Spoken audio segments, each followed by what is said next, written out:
У каждого человека есть заветная мечта.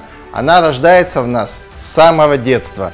Со временем человек растет, и многие из этих мечт нам кажутся уже наивными, невыполнимыми и на самом деле нереалистичными. Герой нашей программы показал, что любая мечта на самом деле имеет право на жизнь. Он создал 3 собственных автомобиля.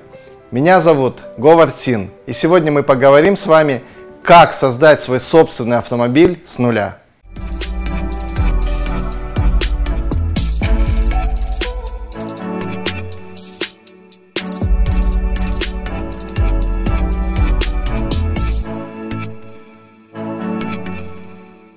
Каждый знает, что производство транспортного средства весьма трудоемкий процесс. Более подробно об этом расскажет сегодняшний гость Медер Кайлубаев. Медер, добрый день. День добрый. Как дела? Рад вас видеть. Медер, можешь в 2 словах немного рассказать о себе? Больше, наверное, я скажу о том, что вы как раз начали вечер касаемо автомобиля, но больше, наверное, это как хобби было. А основная деятельность — это графический дизайн в формате именно идентики, фирменного стиля, а разработка корпоративных направлений, то есть по идентификации компании и что связано именно с графическим дизайном. Медер, я знаю, что более 400 брендов, Да, отечественных и зарубежных компаний вы визуализировали, брендировали. Расскажите немного подробнее об этом. Так, как я до этого говорил, что я повторюсь, что это был основной вид деятельности, то есть то, что я занимаюсь уже 17 лет практически, это основной вид деятельности, который постепенно именно, так скажем, ход мыслей, который привел именно к развитию, обратно же как тематику вы затронули, первоначально автомобилестроения, так как это становится, так скажем, родоначальником видения и развития, так скажем, и уже личностных интересов в плане развития, так скажем, унификации автомобилестроения, создать свой, так скажем, свой концепт. Я, кстати, вчера просматривал твою презентацию с брендами, да, и я увидел, что около 10 брендов заказывал я у тебя. Да. Вот, поэтому я на самом деле благодарен. Я помню 18-летнего парня, который сделал мне первый мой в жизни логотип, компания «Медиапартнер». Да, чему я очень рад, потому что и этому тоже очень рад, так как видите, что как сама ситуация нас ведет, и в итоге вот мы с вами сидим, также, ну, спустя, так скажем, определенное время ведем диалог и сделаем только, так скажем, маленькое заключение за этот период времени, что было проделано. Вы даже сами сказали, что 10 компаний – это уже показатель. И также, соответственно, и прорабатывали другие, так скажем, бренды разных отраслей деятельности. Теперь перейдем к главному вопросу – автомобиль. С чего все начиналось, Медер? Именно с графической визуализации, видения, либо с технической части? А зачастую это все начинается больше, наверное, с набросков, которые происходили именно в детстве. Так как все-таки отсылка идет именно в начале в детство. То есть это изначально первые рисунки, наброски, где, так скажем, визуализируешь свои видения, что как бы это выглядело в автоиндустрии. Ну, тогда, конечно, рисунки были не особо такие прям красочные, ну, не было технических определенных параметров, но эти были попытки. Соответственно, видимо, идет эволюция мысли в сознании, и это все потом проецируется уже как вот предыдущий проект, который вы видели, и то, что у нас предстоит в будущем, в ближайшем, так скажем, будущем, где мы уже презентуем новый проект, уже собственного дизайна и собственного, так скажем, развития именно кузовостроения. На создание Толпара ушло 7 месяцев. Верно. И какие этапы были самые главные, и что было самое сложное в этом? Самое сложное было, наверное, ну, конечно, скажу, что сам проект сам по себе, мы как пионеры, и так это называется уже в мире, как киткары называется это формат, мы были как пионеры, но было сложно во всем.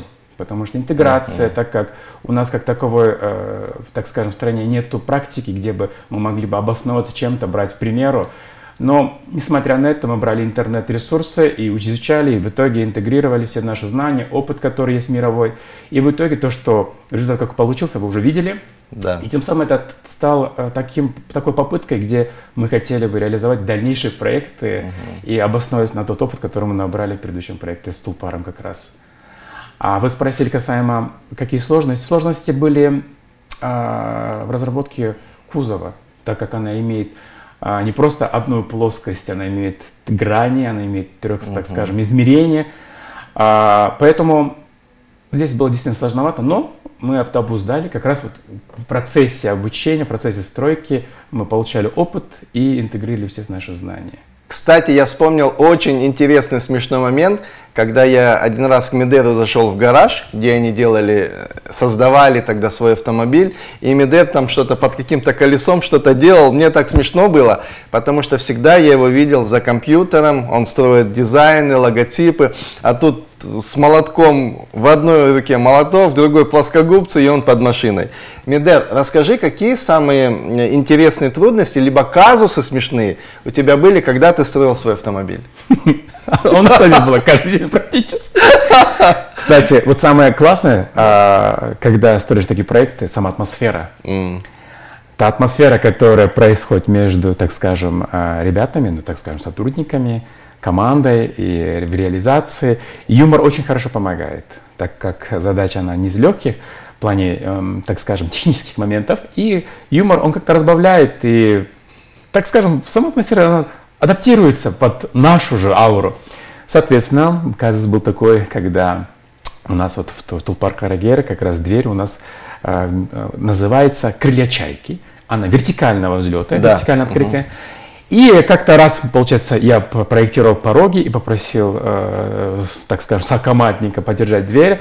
А он думал, что я придерживаю, и как раз я проектировал, отпускай дверь. А тогда у нас как раз демпферов не было, и она со всей дури закрывается. А да, там как раз, да, был мой палец. Он, конечно, смягчил удар для двери, но для меня это было нечто такое, что когда, как говорится, искры из глаз.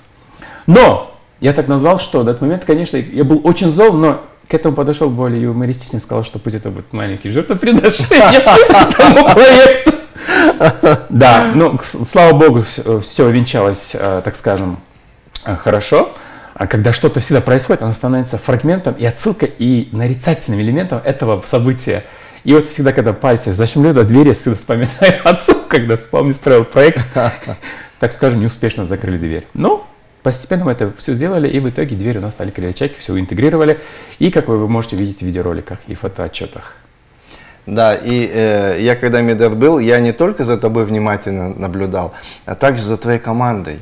Потому что, мне кажется, они иногда делали невидимые вещи, которые, может быть, они работали как в тумане. Верно. Сколько людей добежало с тобой до финиша, потому что, мне кажется, они же менялись у тебя. Видите, здесь у нас две параллели. Есть профессиональная наша деятельность и Тулпар Карагер как проект. Так. И, соответственно, та команда, которая была сформирована, так скажем, в нашей студии, эта же команда была интегрирована в проект. Соответственно, как вы правильно заметили, добежали все, так как всем это было интересно. Все хотели принять участие в этом проекте. Соответственно, проект он сам стимулировал. То есть всегда людям, конечно, сказать хорошую речь, мотивационную речь, это легко. И их заинтриговать, но насколько это повлияет? На неделю, на месяц, на 2 максимум, может быть, да? А тут сам проект, он сам диктовал, он сам вдохновлял и сам создавал такой прецедент, чтобы реализовать совместно это все. Процесс на самом деле не быстрый. И когда тебя покидало вдохновение, что ты делал в эти периоды? Я могу сказать, что, конечно, в данном, вообще в этом периоде процесса становления этого проекта отсутствие мотивации, наверное, здесь неуместно, да. Потому что когда ты находишься в интеграции в проекте, в процессе и всего происходящего в целом, наоборот, это очень сильно мотивирует. То есть утром каждый день пробуждаясь, ты понимаешь, что этот проект сам же тебя стимулирует. Он как маленький ядерный реактор, который тебя заражает, и ты заряжаешься, и идешь вперед. И тем самым это от А до Я проект сам руководствовался, он создавал позитивную энергетику, он сам и стимулировал реализовать этот проект. Поэтому как таковой упадок в плане мотивации не было, отсутствовало, это меня очень радовало. Понятно. И с тех пор как раз таки вот этот мотив, до сих пор он и есть. И это как раз таки дало такой, скажем, дал толчок для реализации предстоящего проекта, которым, дай бог, в скором времени увидим. Будет такая международная презентация. Многие наши зрители интересуются стоимостью твоего первого проекта. В одном из интернет-изданий ты поделился, что по подсчетам команды все удовольствие обошлось в весьма круглую сумму – $50 000. Насколько это соответствует? Это соответствует тому, что зачастую получается здесь До 50. До 50. Да, конечно. Так как мы брали донором автомобиль, приобретали, как инвентарь для реализации этого проекта. Плюс, сами понимаете, есть практичные затраты, есть и, так скажем, зарплатный фонд, и, аренда гаражей, и плюс реализация, и материалы, и так далее. И это все выходит в итоге в такую сумму. Но, по сути, тем более мы это пробовали, и это мы экспериментировали, и я думаю, что для первого эксперимента, да, кто-то скажет, это большая сумма. По сути, это большая сумма, но оно того стоило, так как мы создали за этот период времени что-то новое, и плюс мы заработали опыт.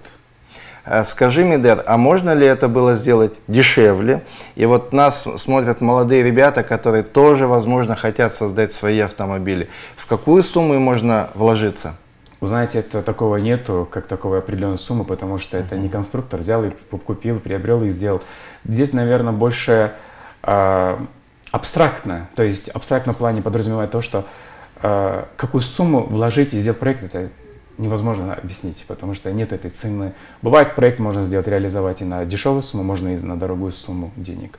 Обратно же, в зависимости, что ты хочешь и как ты хочешь. Потому что слово «как ты хочешь» подразумевает определенный диапазон цен, так скажем, затрачиваемых средств. Вкладывал свои деньги или был заинтересованный инвестор? Здесь были люди, которые меня очень сильно поддержали, я которым очень весьма был очень благодарен, так как они поддержали эту идею, и когда обозначил то, что это пусть будет первым кыргызским, национальным, таким, с названием таким кыргызским, для того, чтобы в какой-то момент показать миру, что мы можем тоже созидать. В нашей стране это возможно реализовывать. И, видимо, под этим началом эта идея понравилась им. И это буквально прямо за обеденным столом все решилось. И ребята поддержали. Я очень выражаю им большую благодарность за это. А касаемо поддержки со стороны, проект был интересен тем, что у него название было такое, так скажем, аутентичное, такое уникальное, тоже свой колорит. Примеров много, которые зарубежные компании выпускают, автоконцерны, так скажем, своим названием.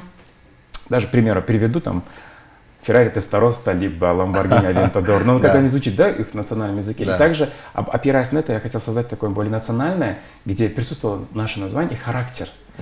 Это, конечно, вызывало большой интерес на чужбине. В том плане, что да, в Кыргызстане это интересно воспринималось, но наши соотечественники, которые уехали за рубеж, они восприняли совершенно иначе. Возможно, это тоже создало такой маленький мотивационный дух, что в Кыргызстане можно производить и строить такие проекты. Ты именно же взял киргизское название, да. Поэтому это вдохновило, наверное, наших соотечественников, которые живут за пределами. Так как название, она несет не только как конструктивное решение, но плюс очень большую значимость, так как название, она, как и говорится, как назовешь, так и поплывешь. Поэтому нам хотелось, чтобы название соответствовало всем тем нормам, так скажем, нашего колорита, происходящих в Центральноазиатском регионе в целом. И плюс показать нашу унификацию зарубежным людям, что есть такие страны в Центральноазиатском регионе, которые строят такие проекты с такими названием. Пусть даже название нас отличает и создает свою унификацию, идентичность, так скажем, наших народов именно в Центральноазиатском регионе в целом. Интересный такой патриотический проект. И была ли какая-то помощь со стороны государственных органов Кыргызской Республики?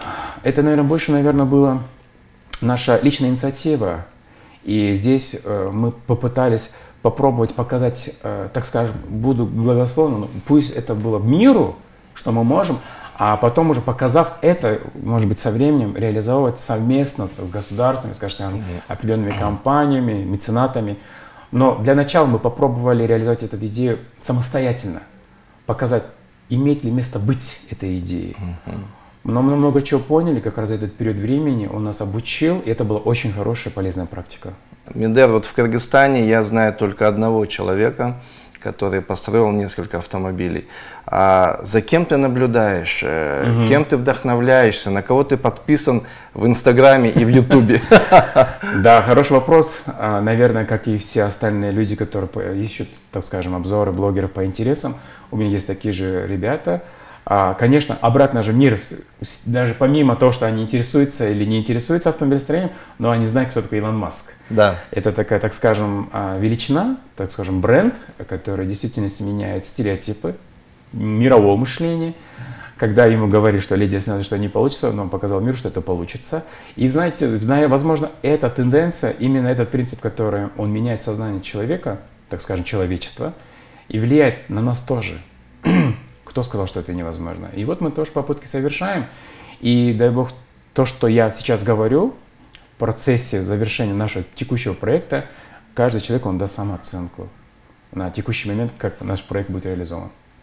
Сколько лет ты уже занимаешься автомобилестроением?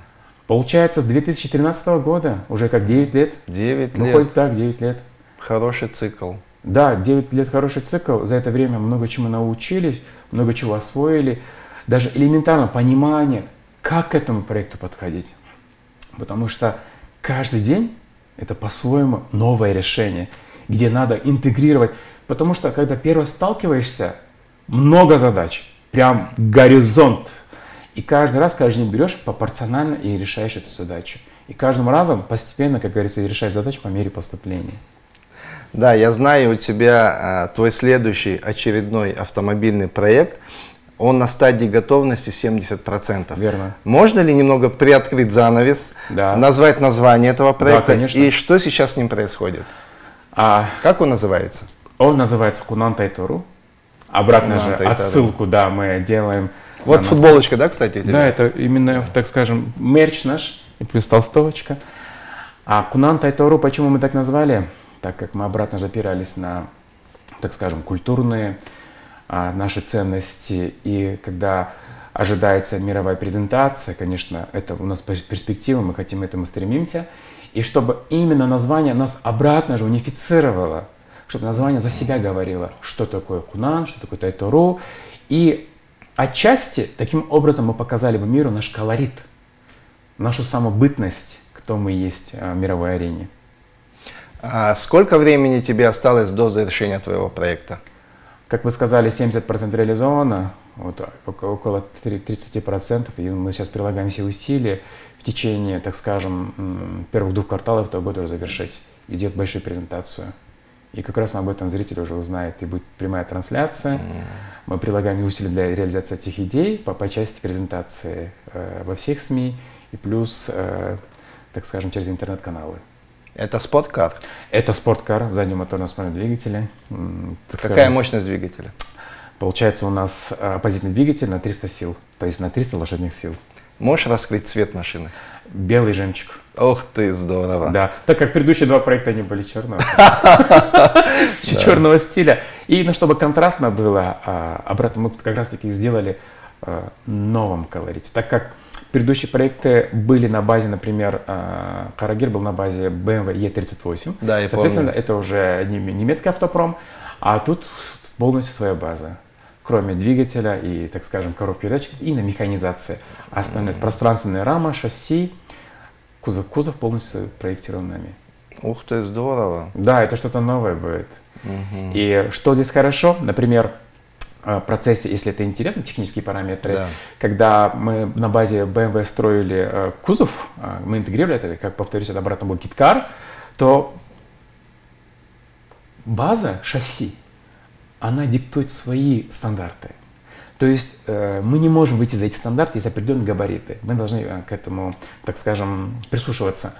То есть, но в данном случае, что хорошо, здесь у нас получается с нуля платформа, и мы могли кузов строить как нам удобно. То есть мы под него подготавливали, так скажем, моторную раму, там каркас, где будет именно мотор садиться с коробкой передач, как будет выглядеть салон, панели прибора, дверная карта. То есть это все было адаптировано под шасси, и здесь было просто из-за того, что мы с нуля создавали. Это как просто как чистая палитра, и ты начинаешь рисовать свои эскизы. Кунан Тайтору, что оно означает? Да, сейчас я к этому подведу. Обратно же начну с того, что Тулпар Карагер. Да. Почему мы его назвали? Тулпар, он сам по себе по эпосу Манас является крылатым конем Манаса. Да. Соответственно, у нас такая была идеология, и по этой причине у нас двери были крылья чайки. Как открытие, как крылья. Как у Теслы, да? Абсолютно верно, как у Tesla Model X. Да, Model X. Да, для того, чтобы это было удобно для доступа, но тем самым у нас была больше, наверное, не техническая особенность, а легенда. Так как мы назвали Тулпар, отсылку сделали на эпос Манас, соответственно, у греков это Пегас, а у нас это Тулпар. Соответственно, исходя из этого, у нас двери были крылья чайки, ну, обратно же, крылья чайки, потому что, чтобы людям идентифицировать, как она выглядит по конструкции. И, соответственно, у нас было вертикального взлета, и оттуда мы назвали Тупар. Все-таки это тоже обратно же конь Манаса. И обратно же технически посмотреть, автомобиль это как все-таки как транспорт, и как в свое время это был, когда не было автомобилей, это был как и форма транспорта. Соответственно, Тупар, он это очень хорошо выражал. А Карагере тоже больше, наверное, мы отдали значимость такой породе коней, по породе коней, которые именно имеют черное грива и матовый черный окрас полностью. Исходя из этого у нас автомобиль полностью весь черный. Исходя из этого у нас Карагер название. Интересно. Такой сторителлинг автомобилестроения, да? Основанный на легенде. Верно. Обратно же, конечно, знаете, это не ново для нашего мира, потому что, обратно же, я пример привожу Lamborghini, они называют породу, в честь породы всех своих быков. Да. И по сути, и звучит очень красиво. Почему бы и нет? И нам называть тоже по-своему. Исходя из этих соображений, и у нас появился Тупар Карагер и Кунан Тайтору. Кунан.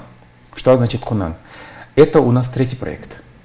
Да, это у нас третий проект. И, соответственно, у нас называют трехгодовых жеребцов Кунан. Кунан. Да.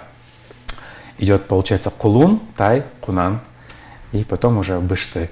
И, соответственно, исходя из этого, у нас третий проект, и мы назвали его Кунан. То есть, соответственно, по очередности и по, так скажем, даже, может быть, по эмоциональному настроению. Кунан – это такой конь, когда он, так скажем, молодняка переходит уже к взрослому этапу. Он вроде может быть и спокойным, вроде там временем может быть необузданным. Самое интересное, эти характеристики присутствуют в самом автомобиле. Он может быть как спокойным, он может так и необузданным. Обратно же, видите, какая параллель. А Тайтору – это, получается, обратная же отсылка на эпос Манас. Это, получается, конь Канакей. По легенде Тайтору в то время были игры кочевников. И также участвовали разные кочевые народы, и также были гонки на лошадях. Соответственно, и Тайтору тоже был участником. И по легенде он прибежал первым из 643 или 648 коней первым. Ну, сумма в 600 лошадей, так скажем. И в этот момент, когда он первым прибежал, Канакей берет за уздечку и приводит к Семетею. И этот момент его провозглашает ханом. То есть тоже такая история. То есть Тайтору – это отсылка к нашей истории. И хотел, чтобы это название для нашего нового поколения было интересным. И хотя бы хоть на мгновение понять, что было у нас в истории, так скажем, страны в целом. То есть это что хорошо? Это отличительная черта, когда мы будем выставляться на международной арене. А когда, так скажем, стоят разные концерны, так скажем, со своими инновационными решениями. Да, технически, конечно, мы не создаем революцию, но мы создаем попытки для реализации каких-то новых идей, которые уже, да, мир создал, попробовать интегрировать и реализовать самостоятельно. И миру показать под этим именем, чтобы даже название, она создавала легенду, и чтобы люди слышали и говорили: вау, интересная тенденция, как они подошли к этому, что именно название, она характеризует сам, ну, так скажем, сам жеребец, и плюс это технически мы интегрировали двигатели в характере автомобиля. За пределами Кыргызстана, на каких площадках и в каких странах ты планируешь показать свой третий проект? Да, третий проект мы хотим показать больше, наверное, всем известное Dubai Motor Show. Это такая, так скажем, ближневосточное такое авторитетное мероприятие. Я могу сказать, что мы были на встрече с организаторами данного мероприятия, с ними разговаривали. Они сказали, что наш проект тоже является намного интереснее, чем текущий. Они объяснили это тем, что проект интересен как exotic cars, то есть страны, где малоизвестны и реализуют такие проекты. И при встрече они нам дали много возможностей для реализации в плане мыслительных процессов, что ничего невозможно. И они, когда нам показали площадку, где мы можем поставить, нам дали 50 квадратов предварительно и сказали, что они пойдут навстречу, помогут по оформлению павильона, поставить LED-экран, где будет показывать рекламную ролик про нашу страну. То есть они хотят показать таким образом страну происхождения, откуда идет данный проект. Соответственно, конечно, это тоже стоит определенных средств. И наша первостепенная задача завершить этот проект, а дальше уже думать над дальнейшими этапами. Именно в интеграции и плюс именно в участии в данном мотор-шоу. То, что касательно технического оснащения, да? Да. И если возможно в будущем сертификации. Да. Если разобрать автомобиль, сколько это запчастей? Мне просто интересно. Кстати, это хороший вопрос. Каждым разом у нас до сих пор, да, вы правильно заметили, именно, так скажем, деталей становится все больше и больше, так как мы же интегрируем. Да. И самое интересное, вот те разработки, которые, например, были 4 года назад, за это время, так скажем, они немного устарели. То есть по техническим параметрам и плюс по дизайн-эстетике. Так как мир меняется прям такими большими темпами, и чтобы быть много со временем, как раз сейчас я переделываю, так скажем, панель приборов, дверные карты, то есть полностью в салон, и поэтому это тоже занимает, и обратно дополнительные детали появляются. Но в совокупности, ну, деталей 1000 уже как минимум будет, да, компонентов, так скажем. Да. Здесь вы затронули по поводу сертификации. У нас в Кыргызстане как такового еще, эта стезя, это направление еще не развито, но мы будем, наверное, взаимодействовать, так скажем, определенными структурами для реализации, чтобы его поставить в сертификацию, так как вся сборка, которая идет, мы идем по всем нормам. И в интернете, так скажем, изданиях учимся, получаем как основу, и эти все знания мировые мы интегрируем, чтобы все было соответственно всем нормам. Соответственно, первое. Второе. Все те материалы, которые мы применяем, они все имеют сертификат происхождения. Мы заказываем с Польши, Соединенных Штатов, например, даже просто углеволокно. Это все у нас приходит, и все они сертифицированы, то есть соответствуют всем нормам. У них нет экологических, так скажем, негативных выбросов. Все соответствующее под всем стандартам Европы. И, получая это, мы реализуем проект, так скажем, с учетом всех, так скажем, определенных норм. Поэтому мы прилагаем колоссальные усилия для этого, чтобы потом сертифицировать и соответствовать, так скажем, требованиям мирового авторынка. Конечно, это громко сказано, но к этому стремиться стоит. Медер, у тебя есть 2 минуты, да, и ты можешь сказать сейчас недосказанные слова, именно то, что я тебя, возможно, не спросил, да, но ты бы хотел сказать. Давай. Наверное, знаете, что больше стимулирует? Оказывается, надо быть патриотом отчасти, потому что когда есть мечта, это одно, но когда ты еще являешься патриотом, это все 2 компонента взаимодействовать, сделать так, чтобы это был симбиоз, и это симбиоз, приводящий к международной арене. И когда ты выступаешь от имени страны под эгидой, что это создано в Кыргызстане, и мир видит, говорит: слушай, а это интересно, а надо посмотреть просто, что за интересная такая страна. И таким образом показать миру, что все возможно в любых условиях. Главное попытаться реализовать идею и ставить большие цели. Да, амбиции, ну, стоит, а когда еще? Стоит здесь и сейчас попробовать, стоит, и потом, чтобы это тоже стало таким маленьким примером для нового поколения. Кто знает, может быть, даже из 100% 1% заинтересуется, это уже большая победа. Я так считаю. Вот, пока это то, что мое видение на сей момент. Будь уже поздно. Мечтать, визуализировать и действовать. И действовать, да. Это твой секрет успеха? Наверное, это больше, наверное, мои тезисы. Тезисы. Да, скорее всего, тезисы, которыми руководствуешься. Кто знает, может быть, это наше новое начало для, так скажем, для Кыргызстана. Это пусть будет даже примером для нового поколения. С одной стороны, я делаю именно отсылку для нового поколения. Показать, что в Кыргызстане возможно созидать. И можно строить такие проекты. И к этому стремиться. Конечно, многие скажут, наверное, ну, он сидит там, уже реализовал, там есть определенная подушка финансовая, но к этому, чтобы прийти, обратно же, это все этапы, когда ты начинаешь с нуля, и ты развиваешься, постепенно приходишь, какой-то определенный капитал реализовываешь, потом инвестируешь в свои мечты, мечта потом начинает приносить тебе определенные дивиденды, потом обратно реинвестируешь и так далее, и ты приходишь к какому-то знаменателю, как текущий проект, который мы реализуем сейчас. То, что, наверное, многие вопросы люди будут задавать, а откуда у него финансы? То, что в начале нашего разговора начали, те дивиденды, которые получал с проектов, я все реинвестирую в свой проект. Больше, наверное, как хобби, скорее всего. Но хобби, которое становится стимулом на определенный период времени жизненных, так скажем, ценностей. Да, Медер, ты затронул тему новых поколений, Да. и ты хочешь им показать какой-то, может быть, пример, да, Верно. чтобы они двигались к своим мечтам, Верно. чего-то добивались, Да. не опускали руки, не выезжали из страны, а в Кыргызстане развивались и добивались своих мечт. Да. Вы знаете, конечно, выезжать, не выезжать, это дело лично каждого. Да. Это их полное право. Но в данном случае, конечно, здесь больше мы хотим дать пример новому поколению, что стоит стремиться к мечте, стоит попробовать. Потому что, как есть американское такое выражение, может быть не американское, просто мировое выражение, что лучше жалеть о действии, чем о бездействии. Попробовать, получилось, не получилось, ничего страшного, а потом обратно попытки совершить. То, что люди уезжают, ну, конечно, это дело обратно, же повторюсь, каждого, поэтому моя задача была показать, что в Кыргызстане можно созидать, можно строить такие проекты.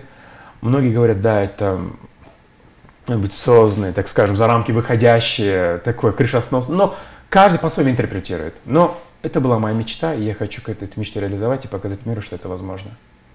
Да, миру, именно миру. Почему мы должны ограничиваться? Но если была бы еще параллельная планета, мы тоже бы показали. Ну ничего, пока ограничится нашей планетой. Да, очень хорошее стремление, желание. И вот есть такое понятие лидер 5-го уровня, Медер. Интересно. Да, и вот я сейчас перед собой тоже вижу лидера 5-го уровня, то есть это тот лидер, который под собой уже готовит новых лидеров. И вот таких людей называют лидерами 5-го уровня. Интересно. Ты один из них, Медер? Да.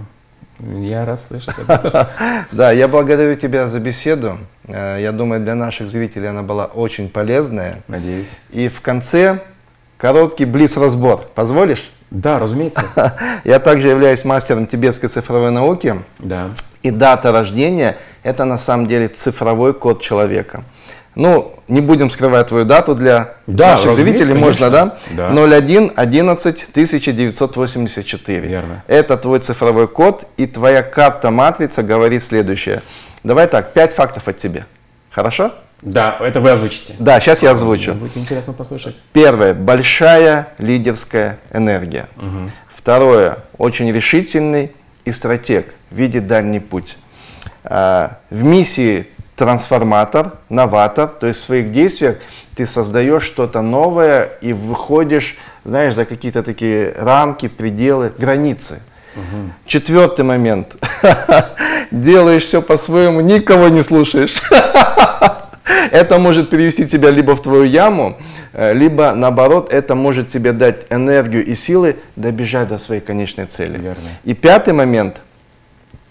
Ты можешь стать причиной успеха других людей. Человек с такой огромной лидерской энергией, его основное предназначение в жизни стать причиной успеха других людей. Медер, благодарю тебя за встречу.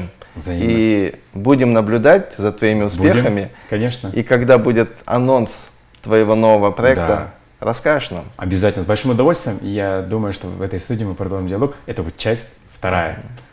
До и после. Уважаемые друзья, всем большое спасибо за внимание. С нами был Медер Кайлубаев, создатель более 400 брендов отечественных и зарубежных компаний и создатель первого кыргызского автомобиля. Это был проект «Кофе с мастером» и его ведущий Говард Син. До новых встреч!